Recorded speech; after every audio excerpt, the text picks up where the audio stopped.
I'd like to introduce our expert for today, Anand Lunia.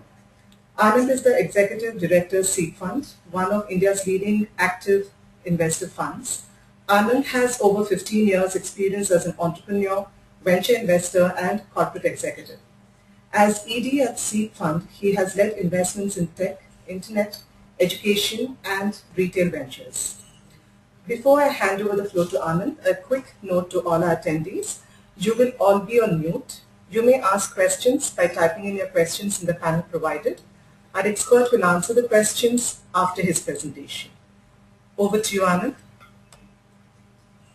Thanks, Nita. Hi, everybody. I'm going to start the discussion on business plan. Before that, just wanted to sound everybody off that in every slide at the bottom, I have put a business plan of a venture capitalist. Okay, so I thought that it would be interesting for all of you to see how VCs think of their own business, and it's a little bit sarcastic and humorous. So if you feel confused with what I've written, please ask me.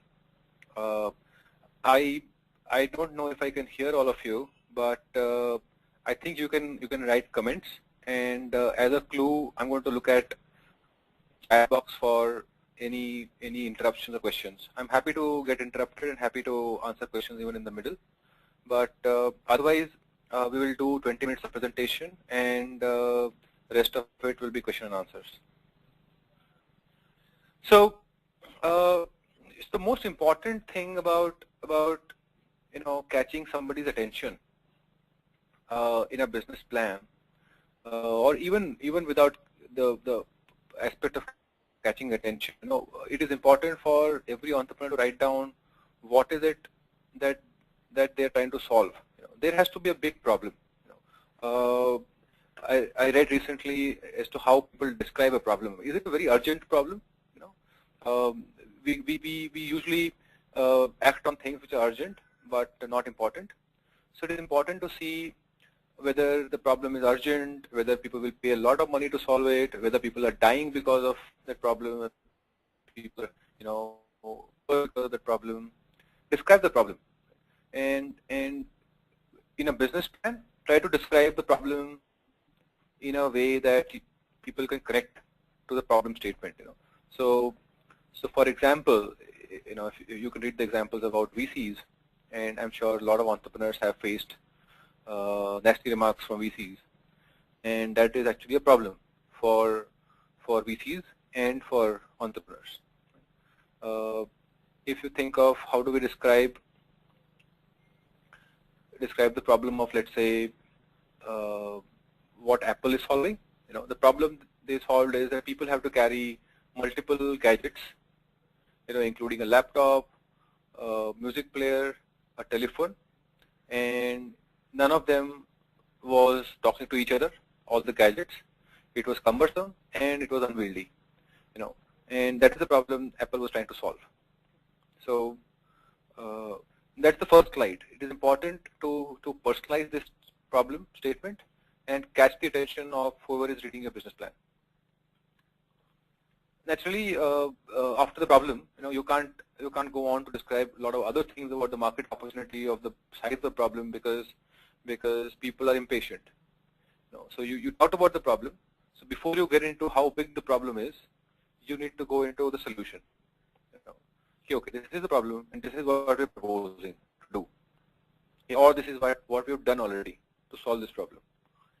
And it is important to explain why the pain will go away.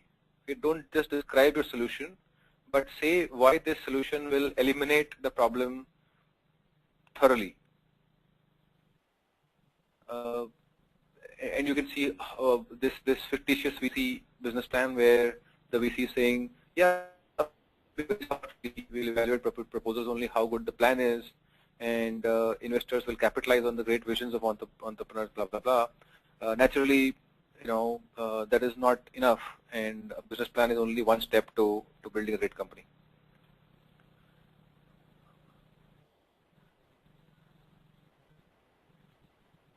The third thing, you could have a slide around how big the market is at the third slide, or you could jump to the business model as to with the solution that you proposed, how will you make money? Who pays you? Do you collect money from middlemen? Do you collect money from direct consumers? Do you collect money with cash on delivery? Do you collect money on the internet? Do you sell B2B? Do you sell to retailers? Do you set up your own retail stores? The business model. In software parlance, you have terms like one-time license fee, ad-supported software service, the pay-as-you-use models, revenue share models, profit share models, all of that. These are business models. And at the bottom, you have the business model of a VC who says that VCs charge a small fee and a small profit share from the investors. A simple description of the business model. We'll move on to the next slide.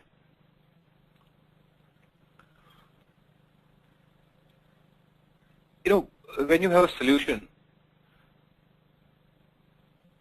there has to be something like a DNA of company. The company has to stand for something, and the solution has to stand for something.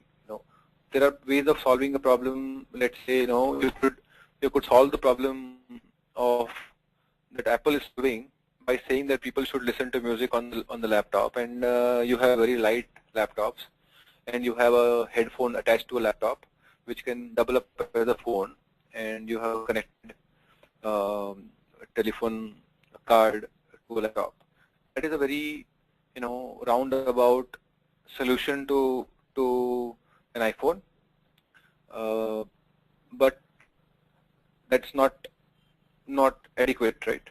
The secret sauce of Apple is the design and the fact that they have made things so small, right? I mean, in a very small form, they've been able to compress a lot of computing power, a lot of graphics power, a lot of quality audio, and strong signals, strong battery, everything, right?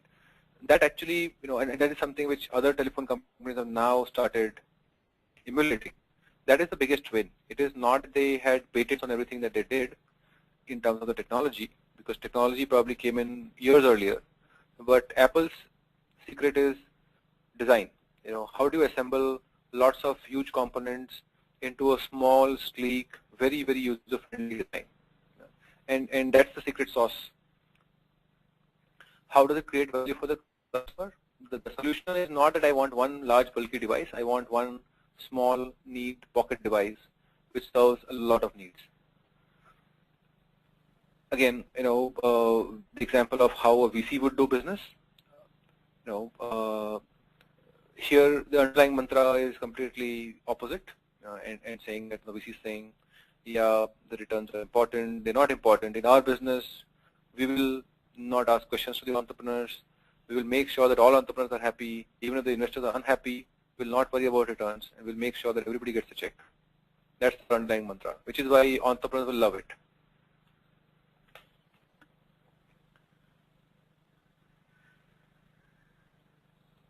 Positioning. Every solution, or rather every company, has to stand for something in marketplace, saying that, okay, this is our position, right? So Nokia stands for today, at least. 10 years ago, Nokia was a premium phone. Today, Nokia stands for a poor man's robust and sturdy device.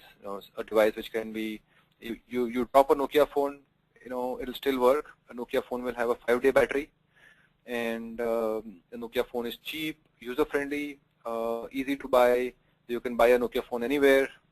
Whereas the positioning of Apple is, very sleek design, only top-of-the-line consumers.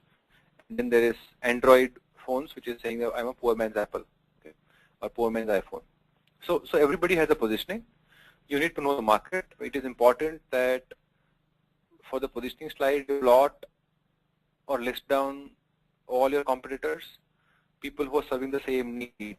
So if you are a Coca-Cola company, you can't say that only Pepsi is my competitor, right? Because water is your competition, juice is your competition, limbu pani is your competition. Everybody who is quenching some kind of thirst is your competition. I mean, even tea is your competition, coffee is your competition, right?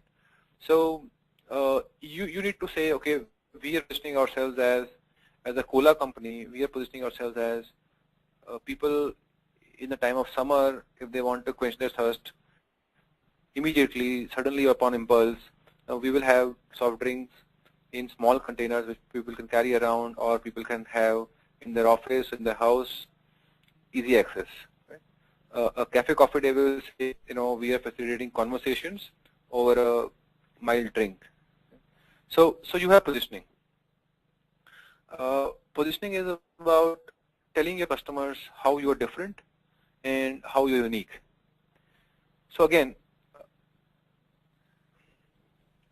the positioning of this VC is a short placement. Any entrepreneur who comes to us, brings a good business plan, will get funded. It's a strange positioning, but this is just for fun. Marketing and sales. We talked a little bit about business model. More specifically, here you're going to say, how will people know about you? How will people find out? If you, let's say, have something like a telephone, right? Let's say you have carbon telephone. Now, carbon telephone has started giving ads recently in television. But what kind of channels will they use to market themselves, right? Their audience is not necessarily in large cities or metros. So carbon telephone cannot give advertisements on some of the English news channels, because the buyers of carbon mobiles in rural villages, they don't listen to English channels. Probably for them the right medium is Doordarshan, maybe local hoardings, maybe placards behind state transport buses, those kind of mediums, right? So you need to describe how will you reach your consumers. One, two, how will you collect money from your consumers? Right? Where do people go and buy a carbon mobile phone? It can't be Chroma. It can't be Vijay Sale. It can't be like big chains like Mobile Store. Mobile Store again does service to customers. So you need to describe where will people buy things from. Right? Again, lottery is one kind of marketing scheme that this VC is trying to do.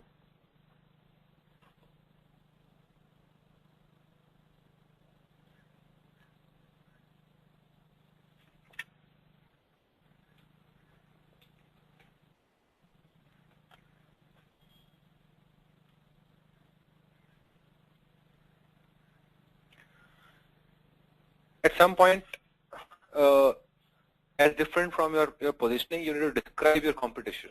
Okay, describe meaning tell in your business plan how big they are, right? Why they successful, or why were they successful in the past? Why are they successful today? And what are their weaknesses? Why will they not be successful tomorrow? Or you could say that these guys are too big, which is why we decided to not compete with them and create a different niche in the market. Okay? Both are solutions. Of course, any investor would love to see a plan which is saying that I will take on the biggest competitor. Right? Samsung and Apple came and said, we will take on BlackBerry, we will take on Nokia, and they did it. Again, don't dismiss a competition, simply because you say that your competition is bad, that doesn't mean you're good. So it is important that you understand, respect your competition, and that comes out in your business plan. Right? Okay. Again, this VC is saying a competition is stupid. The competition, other VCs look for good businesses, whereas we are saying let's not look for good businesses, look for good plans. So, okay, how many of you feel comfortable describing your competition in detail in a business plan? I rarely see competition being described fairly and in detail in business plans. This is the most important part. There are times when some people have tried putting the management team right up front in the first slide, or maybe after the problem and solution, and that is appropriate. Some people keep a management team description towards the end. Here it is important to describe, this slide should bring out why is this team the best team to solve this problem, to create this solution, right? So don't take time to describe your entire resume, but rather focus on saying why are you guys the best guys to solve this problem. Obviously there are gaps in every business plan, every management team, and it's important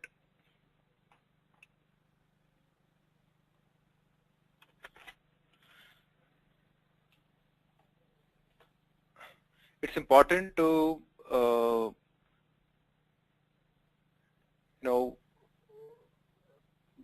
put upfront saying that, okay, yes, we don't have a sales guy in our team, or yes, we don't have a technology person in our team, we're looking for somebody. Because if the team is clearly incomplete, people will wonder, why the gap has not been mentioned in the plan. Right? Financial projections, again, a lot of people try to give very detailed financial projections, and it's not needed. A business plan should give a broad overview, and if people want, they can always get a separate spreadsheet with far more details, right? But in just one slide, ideally, you need to show how many, for example, if you are setting up a chain of restaurants, you need to set up, say that each restaurant costs so many rupees to set up in capital expenses, each restaurant will have a revenue of so much, and with a margin of 10%, 20%, 30%. Over the next 5 years, we will set up 100 restaurants, out of which in the first year we'll set up 5 restaurants, blah, blah, blah, right? Very few numbers, important numbers which have revenues and customer numbers, like number of stores, number of customers you will serve every month, all of that. I'm getting some questions, and I'm very happy. Towards the end of our presentations, so I'm going to handle questions right after this. After the financial projections, you give milestones. Milestones are basically saying that, okay, we are here today, and this is our current status, and for example, like as a VC, I will say that to attract the best entrepreneurs, I will have Deepika Padukone on my board, and near-term future, we'll have a first laundry funding exercise in 3 months, and we already have 100 plans in the waiting list. So as soon as we have money, those 100 guys who already bother to send us business plans will get funded immediately. And you give your long-term goals saying that we want to fund 1,000 companies and blah, blah, blah, all of that, right? So these are milestones. Milestones are different from financial projections. Milestones are saying, in terms of business, this is where I will reach, So I will have my restaurants breaking even in the first year. That is one milestone. By the second year, we will have a team of 100 people, so that we have in-house specialists for everything, including cooking, delivery, sales, logistics, and all of these people will be with senior management. Then you have a third milestone, which is around, saying that in the third year we'll have a new format of a restaurant, and we'll have a full-fledged, dining restaurant. So these are milestones. These are not numbers. I think with this, I think we can close the session. Thanks a lot. Thank you very much, Anand, for that really interesting session. Thank you also to all attendees for participating in this webinar. Please do send in your feedback and suggestions to us on eclub@nenglobal.org. Our next webinar will be held exactly a week from now on the 9th of May between 3 and 4 p.m. Pradeep Chopra, founder Digital Vidya, will be leading the webinar on social media marketing for customer acquisition. We look forward to your participation at this webinar as well. Thank you all once again. Have a great evening.